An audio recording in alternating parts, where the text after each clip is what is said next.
Assalamualaikum warahmatullah.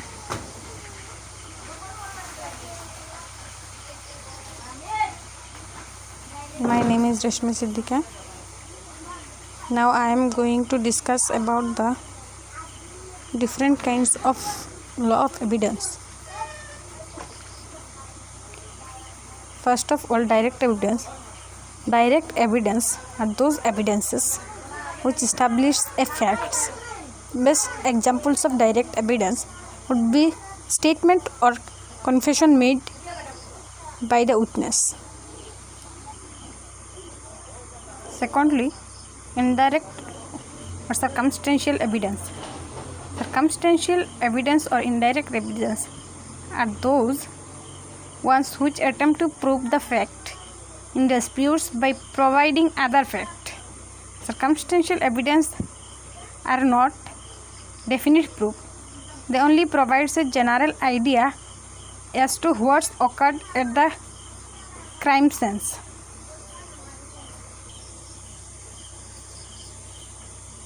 Illustrations of circumstantial evidence.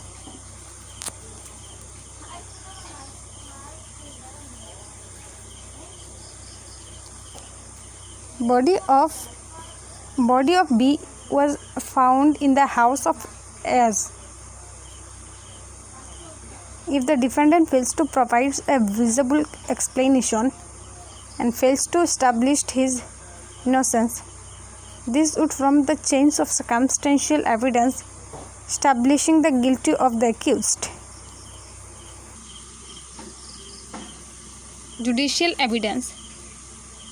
Judicial evidence are those which are given before the magistrate in the court. For examples, a confession made by the accused before the magistrate in the court is judicial evidence.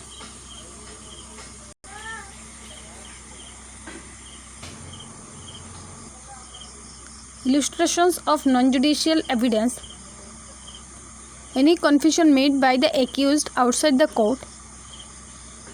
A confession made by the accused in the presence of some other persons are termed as non-judicial evidence. Primary evidence. Section 62 of Indian Evidence Act define primary evidence. Primary evidence are most important superior class of evidences. These are those evidences which are accepted by the law and admissible and permissible at the first place.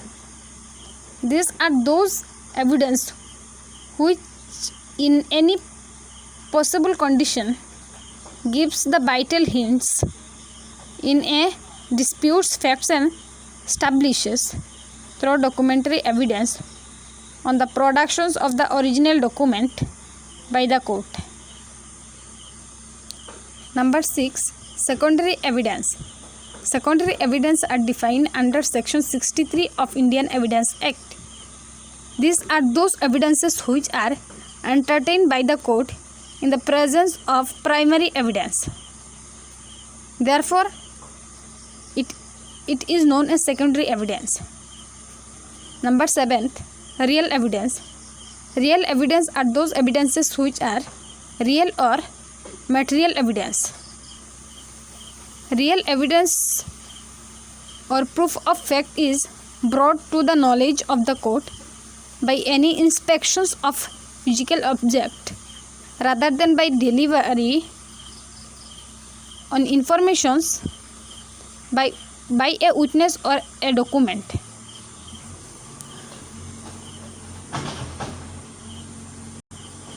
Number 7. Hearsay evidence. Hearsay evidence are those which the witness has neither personally seen nor heard nor has been perceived through his senses, but are those which have come to his knowledge through some other person. These are the most weak category of the evidence. Oral evidence. Section 60 of Indian Evidence Act explains the oral evidence. Oral evidence are those evidence which are personally seen and heard by witness, given them and not heard or told by someone else. All the